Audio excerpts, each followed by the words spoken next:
Alright, you guys, what's up? We've got our second round of Bloodborne bosses videos for you.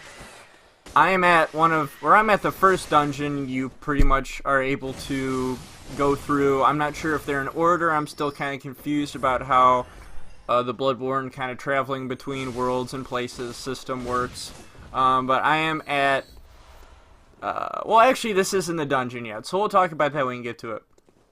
But at first I wanted to wait until I defeated all of the dungeon bosses. They're pretty much mini bosses. They're not really, huge. They're just kind of like there to get you through the labyrinth, challenges through the labyrinth, kind of Coliseum feeling kind of thing.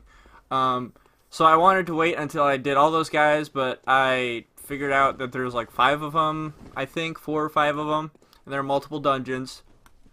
So I'm just going to wait on that and to do my 2 bosses per video thing that I usually do. This game is extraordinarily linear but unlinear at the same time. It makes me feel like it's Spyro Year of the Dragon, where, those kind of classic PlayStation games where you've got multiple different worlds you have to go to, and you don't necessarily have to go to them in any specific order.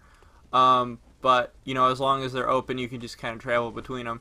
And that's what Bloodborne seems to be so far. It's kind of confusing because I am used to playing Dark Souls 3, where once I beat one boss, it opens up a new area, and then I go through that area and get to the next boss, new area opens up. So it's not like Dark Souls 3 where it's, it's kind of funny that I have to even say it's not like Dark Souls 3 because it came out before Dark Souls 3. But it's not like Dark Souls 3 where it's a linear game and a boss is a wall to the next area, and that boss is a wall to the next area. There are stopping points. But anyway, this is the Bloodstarved Beast. I hear that there are 2 of them, maybe 3 of them, I don't know, but this isn't the only one. So this guy kind of feels like a mini boss too. He's not, super big, it's not a shit ton of damage that you gotta deal to him. But I had to go through my inventory and stop and search through them and put it in my, tangible, manageable, whatever, what the fuck am I even trying to say? Inventory that I can press square and use my shit. So yeah, he does a lot of poison damage.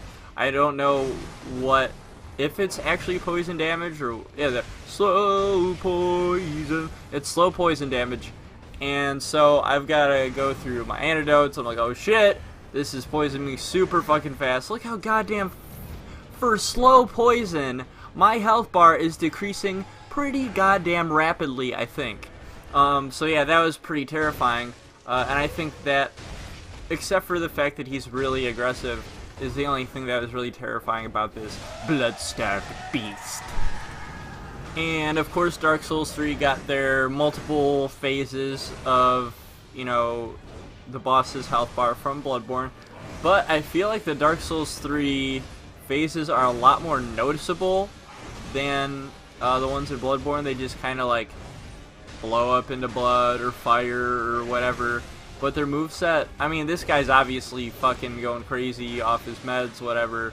But that's not funny. I take depression medication. It's alright. But, there's really not a whole big difference that I've noticed between this guy's 2 phases. And there's some other bosses that I faced that I didn't really notice too big of a difference. So the one thing about Bloodborne that's kind of upsetting me a little bit is there's not really a huge variety. I mean, like, there are multiple beasts as bosses, and they're just kind of big, furry, giant clawed creatures. And so I'm like, well, this guy doesn't really seem much different than that guy, except for he's a little bit smaller, So that part I was a little kind of sad about. But this is the first part of the Labyrinth area, I guess you could say. This is the first mini boss that you go through. This is the Undead Giant. Right now I ring the beckoning bell and I'm waiting for somebody to help me, because this guy was my goddamn bane.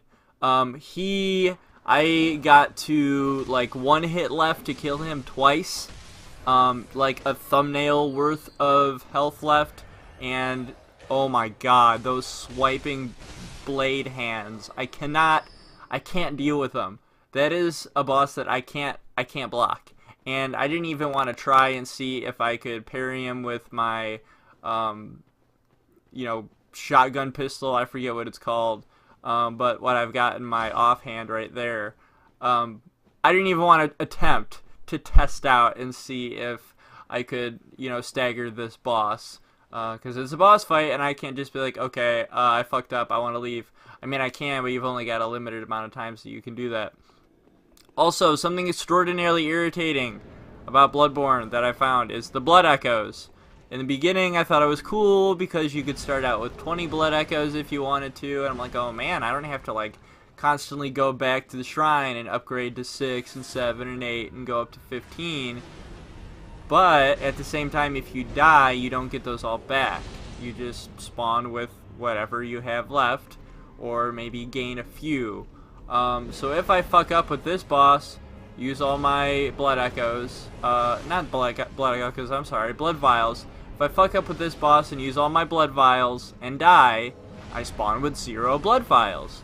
And so then what I have to do is go back to, it seems that not everywhere in Yharnam has guys that drop blood vials, so I had to go to like Yharnam, Central Yharnam, because that place seems to be the best for like simple beginning area type stuff that you need. So I'm like, okay, I die to Undead Giant, now I've got to go back, get my blood vials back, go farm for him, then come back, then face him again, then die to him, then farm for more blood vials. It's just an irritating process.